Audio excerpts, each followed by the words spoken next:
विधायक शिखा च्याटर्जीमाथि भएको आक्रमणको विरोधमा भाजपाले एनजेपी प्रहरी चौकी अगाडि विरोध प्रदर्शन गर्दै दोषीलाई पक्राउ गर्ने माग गरेको छ। आरजीकार घटनालाई लिएर यो समय प्रदेशको राजनीति तातेको छ भने घटना भएको 22 दिन बितिसक्दा पनि अहिलेसम्म सबै अपराधीको पत्ता लाग्न सकेको छैन। तर वास्तविक दोषीलाई कारबाही हुनुपर्छ भन्दै चिकित्सक सहित राज्यका आम जनता निरन्तर आन्दोलन गरिरहेका छन्। विधायक शिखा च्याटर्जीले भनिन्, सबै घटनाहरू पुलिसको अगाडि घटेको छ तर अपराधीहरू बाहिर छन्। सत्तारूढ दलको छत्र छायामा रहेको कारण प्रहरीले पक्राउ नगरेको आरोप विधायकले लगाएका छन्। उनले 2 दिनभित्रमा दोषीलाई कारबाही नभए आगामी दिनमा ठूलो आन्दोलन गर्ने चेतावनीसम्म दिएका छन्। हेर्दै गर्नु सीसी विषयक तर्फबाट यो खबर।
গেল আমরা কিন্তু বড়বাবুর কাছে এসেছিলাম যে শান্তিপূর্ণভাবে জিজ্ঞেস করে যাব যে অ্যারেস্ট হলো না কেন, তারা এরকম ভাবে ঘুরে বেড়াচ্ছে, ব্যাপারটা কি আছে, আপনি কি অ্যারেস্ট করবেন না করবেন না।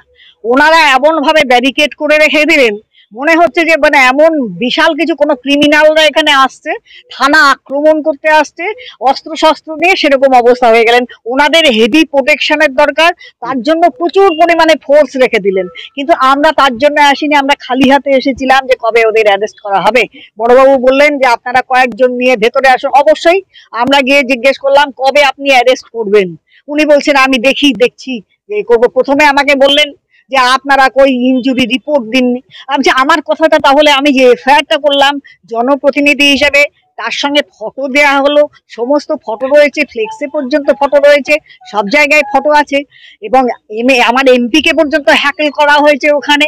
সমস্ত যে কজন ছিল কর্মী প্রত্যেকে মার খেলো। তাহলে এখানে এভিডেন্সের কি ব্যাপার আছে? আমি তো দায়িত্ব নিয়ে নাম ধরে এফআইআর করছি। আপনাদের যদি কারোর সে বিশ্বাস না হয় সে আমার নামে কেস করুক, তো এটা তো করতেই পারে। তখন বলছে আমি তাহলে জিজ্ঞেস করে বলছি। তখন আমি বললাম ইয়েস অর নট, আপনি গ্রেপ্তার করবেন কি করবেন না সেটা আমাকে জানিয়ে দিন। তখন উনি আমাকে বললেন আমি কালকের মধ্যে আপনাকে সমস্ত কিছু জানিয়ে দেবো।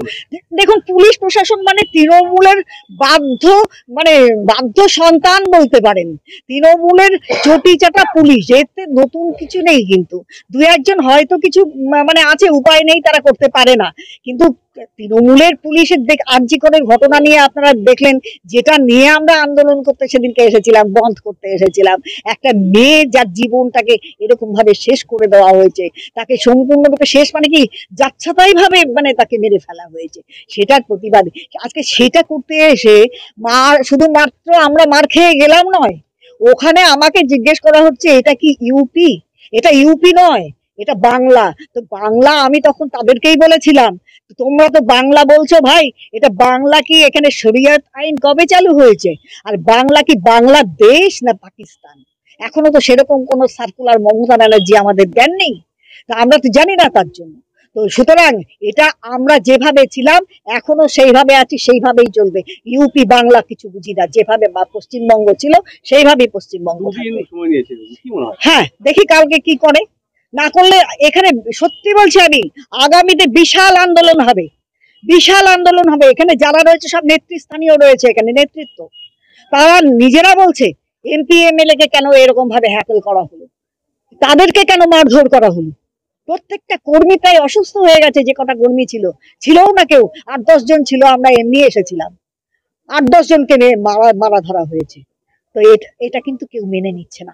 আগামী দিন এখানে বৃহত্তর আন্দোলন হবে যদি অ্যারেস্ট না হয়। বাই নেমে এখানে দেয়া আছে, বাই নেমে ডায়েরি করা আছে, এবং তার সঙ্গে একজন পুলিশ প্রশাসন যে আকাশের দিকে তাকিয়ে দাঁড়িয়েছিলেন, মনোজ মজুমদার বলে, তার নামেও কিন্তু আমি ডায়েরি করে রেখেছি। আমি চাই অবশ্যই এর একটা ব্যবস্থা হোক।